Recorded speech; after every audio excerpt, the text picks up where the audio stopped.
लेकिन अनुराग ठाकुर मंगलवार के दिन जिस तरीके से आपने देखा वहां पर जो है मछली खाते हुए नजर आए, अब कोई नहीं बोलेगा। और वहीं दूसरी ओर मेरे को तो शर्म आती है उन गोदी मीडिया के पत्रकारों के ऊपर। मैं तो ये कहता हूं कि आपको अपने नाम के आगे से पत्रकार शब्द हटा देना चाहिए। आपको कहना चाहिए कि आप सरकार के गुलाम हो और सरकार के गुलाम ही रहोगे।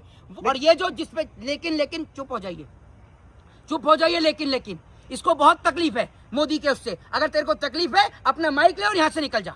इनको इतनी तकलीफ होती है मोदी का नाम सुनने से, मोदी के खिलाफ एक शब्द नहीं सुन सकते। एक ने तो हटा भी लिया, इतनी तकलीफ हो रही थी इसे। ठीक, पूरे देश क्या बोल रहे कुछ और तो चर्चा कहाँ का हो रहा है? चर्चा क्रांतिकारियों का हो रहा है, चर्चा क्रांतिकारियों का हो रहा है। और गॉडसे को बोल दिया तो इसको ऐसी तकलीफ हो रही है जैसे इसके पिताजी को बोल दिया हो। है ना? आपको बदलाव चाहिए, लेकिन आपको भरोसा चुनाव आयोग पर नहीं है। ये क्या तौर तरीका है आपका? बदलाव, एक बात मुझे बताओ, भरोसा तो चुनाव आयोग पर बिहार में भी करा, भरोसा तो चुनाव आयोग पर यूपी में भी करा, भरोसा तो चुनाव आयोग पर तमाम जगहों पे करा। वो ईवीएम की मशीनें जो कभी कब्रिस्तान में पाई गई, सड़कों पर पाई गई, वो आपको नजर नहीं आई? आंख में केमिकल घुसा हुआ था क्या, या जबान पे फेविकॉल टपक गई थी जो आवाज ही नहीं निकली आपकी? ममता वाली भाषा क्यों कह रहे हैं जो आप लगातार जो इसमें आप मोदी की नहीं सुन तो लीजिए, आप मोदी की भाषा बोल रहे हो क्या?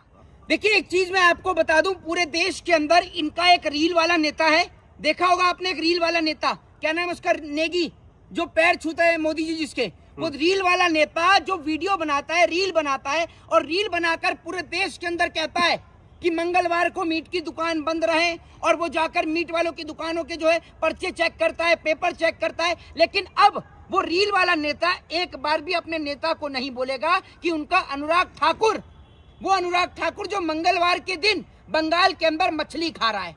ये अपने आप को वैसे तो सनातनी बताते हैं, ब्राह्मण हिंदू ठाकुर बताते हैं, और यही लोग मछली का सेवन कर रहे हैं। ये लोग किसी जाति, किसी धर्म और किसी मजहब के नहीं हो सकते। इनका कोई धर्म और कोई मजहब नहीं है। वो अनुराग ठाकुर जो बीफ पर बड़े बड़े भाषण देता है, उसकी बेल्ट आपने देखी होगी, चमड़े की लेदर की बेल्ट पहनता है वो अनुराग ठाकुर जो खुद परिवारवाद से आया है, वो परिवारवाद पर भाषण देता है। इनका रील वाला नेता, वो नेगी, क्या नाम है उसका नाम पूरा, पवन नेगी, वो पवन नेगी, वो रील वाला नेता जो बहुत लंबे लंबे भाषण देता था, अब उसके मुंह से एक आवाज नहीं निकल रही, जैसे वो गूंगा हो गया हो। उसका काम सिर्फ रील बनाने का है, वो रील बनाने का काम करता है। और अब तो उसकी रील आनी भी कम हो गई है क्योंकि एक्सपोज हो गया रील वाला नेता। लेकिन अनुराग ठाकुर मंगलवार के दिन जिस तरीके से आपने देखा वहां पर जो है मछली खाते हुए नजर आए, अब कोई नहीं बोलेगा। और वहीं दूसरी ओर मेरे को तो शर्म आती है उन गोदी मीडिया के पत्रकारों के ऊपर।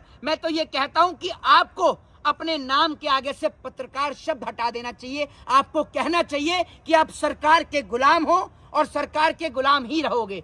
वो गोदी मीडिया के पत्रकार जो अब झालमुरी पर लंबे लंबे निबंध लिख रहे हैं, झालमुरी पर निबंध लिखे जा रहे हैं, आपको ये सोच कर देखिए। और शर्म आती है उन महिला पत्रकारों के ऊपर जो महिला पत्रकार, आज मणिपुर की क्या हालत है, मणिपुर में हिंसा को ना दिखाकर बंगाल के अंदर खड़ी होकर झालमुरी पर निबंध दे रही हैं कि अंग्रेजों ने झालमुरी कैसे खाई, कैसे झालमुरी आई, कैसे झालमुरी बनती है। और कुछ गोदी मीडिया के पत्रकार तो ऑनलाइन टीवी पर भी अब जो है झालमुरी कैसे बनती है वो बनाना सिखा रहे हैं। उसका इतिहास भी बता रहा है। सुन लीजिए, बड़ी बेशर्मी की ये बात है कि भारत देश में लुटती बहन बेटियों की इज्जत और आबरू, नौजवानों का खोता रोजगार और बेरोजगारी से चीख रहे नौजवान, और देश का किसान जिसकी फसल का उसको सही दाम नहीं मिल रहा, इन पर चर्चाएं छोड़कर हमारे देश की गोदी मीडिया अब झालमुरी पर चर्चा कर रही है। अरे किस कदर के आप पत्रकार हो, आपको शर्म आनी चाहिए। और कुछ पत्रकार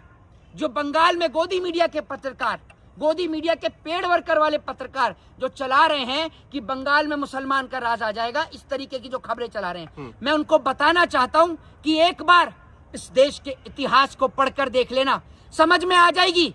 इतना दम इन अंग्रेजों की नाजायज औलादों के अंदर नहीं है जितना दम इस देश के किसानों के अंदर है, जितना दम इस देश के आम आदमी के दम है। आप देख लीजिए, एक भी नेता का बच्चा सरहद पे खड़ा हुआ नजर नहीं आएगा, लेकिन आम किसान के बच्चे, आम बच्चे सरहद पर खड़े नजर भी आएंगे, खेत में खेती करते हुए भी नजर आएंगे। लेकिन ये भारतीय जनता पार्टी के लोग जो देश के लोगों को हिंदू और मुसलमान के नाम पर लड़ाते हैं, मैं इनको बताना चाहता हूं कि इस देश की आजादी में हिंदू, मुस्लिम, सिख, ईसाई सबका योगदान रहा। और ये देश नरेंद्र मोदी या अमित शाह के नाम से नहीं, ये देश डॉक्टर बाबा साहब भीमराव अंबेडकर के संविधान से, शहीद आजम भगत सिंह, बहादुर शाह जफर और अशफाक उल्लाह खां जैसे क्रांतिकारियों के नाम से जाना जाता है। ये याद रखिएगा। चुनाव के बाद सब कुछ ठीक हो जाएगा, यही तो बात कर रहे हैं ना मोदी जी। एक बात मुझे बताइए, अगर चुनाव के बाद सब कुछ ठीक होता तो आज उत्तर प्रदेश में बहन बेटियों की इज्जत और आबरू नहीं लुटती। अगर चुनाव के बाद सब कुछ ठीक होता तो राजस्थान में बेटियों के साथ बलात्कार नहीं होता। अगर चुनाव के बाद सब कुछ ठीक होता तो मध्य प्रदेश के अंदर एक दलित को नहीं मारा जाता। अगर चुनाव के बाद सब कुछ ठीक होता तो बिहार की सड़कों पर नौजवान रोजगार के लिए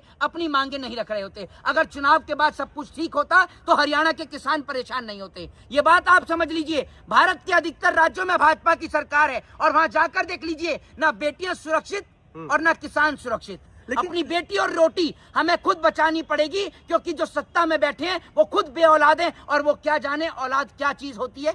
जिनके पास खुद औलाद ना हो वो क्या समझे कि बेटियों का दर्द क्या होता है। और उस पिता से पूछ कर देखिए, जो सुबह उठता है और सुबह उठकर खेत में जाकर मेहनत करता है और अपने बच्चों को पढ़ाता है, और जब उसका बच्चा पढ़ लिख जाता है लेकिन उसके बाद भी नौकरी नहीं मिलती और उसका बेटा सड़क पर खड़ा होकर चाय या पकौड़े तलता है, तब उस पिता से पूछ कर देखिए, जो उसकी आंख का आंसू होता है, उसको आप या ये नरेंद्र मोदी महसूस नहीं कर सकते। इसलिए नहीं कर सकते, सुन लीजिए, चुप रहिए, इसलिए नहीं कर सकते क्योंकि उनका परिवार नहीं है। जिसका परिवार है उस पिता से एक बार जाकर तो पूछिए कि सारी जिंदगी अपने कंधे पर बोझ उठाकर अपने बेटे को पढ़ाया, और जब उसके बेटे को रोजगार नहीं मिलता तो वो दर्द और वो तकलीफ ना तो आप समझ सकते और ना वो नरेंद्र मोदी समझ सकते। लेकिन याद रखिएगा। और वो लोग जो अपने आप को देशभक्त कहते हैं, जिनको ये नहीं पता नेताजी सुभाष चंद्र बोस का इतिहास, और बंगाल के लोगों को तो समझना चाहिए कि जिस आदमी ने नेताजी सुभाष चंद्र बोस का इतिहास बदल दिया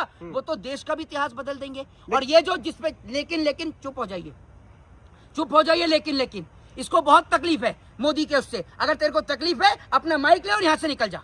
इनको इतनी तकलीफ होती है मोदी का नाम सुनने से, मोदी के खिलाफ एक शब्द नहीं सुन सकते। एक ने तो हटा भी लिया, इतनी तकलीफ हो रही थी इसे। ठीक है, तो मैं आपको बता दूं, जो आदमी इस देश के क्रांतिकारियों का इतिहास बदल सकते हैं वो कुछ भी कर सकते हैं। क्योंकि एक बात बताइए, ये जिस गॉडसे को देशभक्त कहते हैं, उस गॉडसे को अगर इतनी ही तकलीफ थी तो बताइए आज तक किस अंग्रेज को उसने गोली मारी? एक अंग्रेज का नाम बताइए जिस अंग्रेज को गॉडसे ने गोली मारी हो। ये आज पूरे देश का बोल रहे कुछ और। तो चर्चा कहाँ का हो रहा है? चर्चा क्रांतिकारियों का हो रहा है, चर्चा क्रांतिकारियों का हो रहा है। और गॉडसे को बोल दिया तो इसको ऐसी तकलीफ हो रही है जैसे इसके पिताजी को बोल दिया हो। है ना? आपको बदलाव चाहिए, लेकिन आपको भरोसा चुनाव आयोग पर नहीं है। ये क्या तौर तरीका है आपका? बदलाव, एक बात मुझे बताओ, भरोसा तो चुनाव आयोग पर बिहार में भी करा, भरोसा तो चुनाव आयोग पर यूपी में भी करा, भरोसा तो चुनाव आयोग पर तमाम जगहों पे करा। वो ईवीएम की मशीनें जो कभी कब्रिस्तान में पाई गई, सड़कों पर पाई गई, वो आपको नजर नहीं आई? आंख में केमिकल घुसा हुआ था क्या, या जबान पे फेविकॉल टपक गई थी जो आवाज ही नहीं निकली आपकी? ममता वाली भाषा क्यों कह रहे हैं जो आप लगातार जो इसमें आप मोदी की नहीं सुन तो लीजिए। आप मोदी की भाषा बोल रहे हो क्या? आप मोदी की भाषा बोल रहे हो, मैं तो देश की भाषा बोल रहा हूँ ना। मैं ममता बनर्जी के प्रतिष्ठित संस्थान पर भरोसा नहीं, फिर किस पर भरोसा? किस पे? अगर वो देश की प्रतिष्ठित संस्थान होती तो चुनाव के वक्त पर 50,000 से ज्यादा कंप्लेन उनकी वेबसाइट पर नजर आई, एक का भी जवाब आया है? कितने लोग चुनाव हारने के बाद कोर्ट में जाते हैं, आज तक उनका कोर्ट में केस चल रहा है, वहां का निर्णय नहीं आया। आप बात कर रहे हैं एसआईआर के जरिए कई लाख लोगों का वोट काट दिया, जिन पे सारे प्रमाण पत्र हैं, सब कुछ है, उन तक का वोट काट दिया। बताइए, ज्ञानेश कुमार जी कह रहे हैं इस बार सबसे निष्पक्ष चुनाव बंगाल में होने को देखने को मिलेगा। हाँ, बीजेपी को वहां भी जिता देगा वो आदमी, उसको तो आप देखिएगा। इलेक्शन कमीशन से जिस दिन हटेगा भाजपा राज्यसभा भेज देगी, ये भी आप देख लीजिएगा। आप भी यही है, मैं भी यही हूँ। वो देश के संस्थान है या फिर बीजेपी का संस्थान है? बीजेपी का संस्थान। क्या बात कर रहे हैं आप? नहीं, अगर जानकारी को तंदुरुस्त कीजिए, आप जानकारी को तंदुरुस्त नहीं, मुझे पता है आपको ज्यादा तकलीफ हो रही है। एक बर्नॉल की ट्यूब कल लाके दे दूंगा, लगा के सो जाना, इतनी तकलीफ हो रही है। तो आप एक बात बताइए, एसआईआर के जरिए कितने लोगों का वोट काटा जिन्होंने अपने डॉक्यूमेंट्स तक दिखाए? अब उनका जिम्मेदार कौन है बताइए? अगर निष्पक्ष चुनाव है तो जलवाइए उनका वोट, है आप में दम? तो क्या लग रहा है फिर आपको चुनाव आयोग पर भरोसा नहीं है, आपको जो है देश के संस्थान पर भरोसा नहीं है, तो फिर बदलाव कैसे आएगा? बदलाव कैसे आएगा? जिस दिन ये देश को तोड़ने वाले, देश को बांटने वाले, हिंदू मुसलमान के नाम पर देश के लोगों को लड़ाने वाले जिस दिन देश छोड़कर चले जाएंगे ना, उस दिन अपने आप देश में बदलाव आ जाएगा। लेकिन ये लोग तो वोट कर रही है ना। ये लोग क्या जाने इस देश के तिरंगे की एकता? ये देश, ये मुल्क जिस मिट्टी में खड़े हो ना, अगर इस देश के अंदर राजगुरु सुखदेव, भगत सिंह, अशफाक उल्लाह खां, बहादुर शाह जफर नहीं होते ना, तो किसी अंग्रेज के घर में बैठ के उसके जूते और चप्पल साफ कर रहे होते। ये तो शुक्रिया करो बाबा साहब डॉक्टर भीमराव अंबेडकर के संविधान का, जिनकी वजह से यहाँ खड़े होकर सवाल पूछ पा रहे हो और मैं बोल पा रहा हूँ। आपको आज तो उस पर भी भरोसा नहीं है ना? किस पर? संविधान पर। किस पर? संविधान पर। संविधान मोदी ने लिखा, कौन कह रहा है संविधान पे भरोसा नहीं है? तो फिर कौन उसी कह रहा का है? एक अभिन्न अंग है ना चुनाव किस आयोग। पे? अच्छा, मतलब संविधान का भी अंग क्या कहते हैं, चुनाव आयोग है। और चुनाव आयोग में अगर तुम भाजपा की भाषा बोलने लगो तो उस पर भरोसा करें हम, हैं? एक बात मुझे बताओ, सिर्फ इस सवाल का जवाब दे दो। आपके जो डैडी लगते हैं, चाचा, फूफा, मामा जो भी हैं, जिनके नाम से आपको तकलीफ हो रही है, तो इस सवाल का जवाब दे दो, जिनका वोट कटा है उनका क्या होगा? बताइए। ये तो गूंगा हो गया, बताओ। तो वो अपना डॉक्यूमेंट पूरी तरीके से जमा करे, सब कुछ करे, प्रक्रिया से इतना बड़ा गुजरे। पत्रकार है मोदी जी की तरह। पहली बात तो डॉक्यूमेंट नहीं होते, डॉक्यूमेंट्स होते हैं, ठीक है। दूसरी बात ये है कि डॉक्यूमेंट्स उनके पूरे हैं, उन्होंने अपने डॉक्यूमेंट्स तक दिखाए। क्या क्या दिखाए? क्या दिखाए? इतना पढ़ा लिखा है पत्रकार डॉक्यूमेंट्स दोबारा नहीं बोल पाएगा, ये आप समझ लीजिए। जय हिंद, जय संविधान।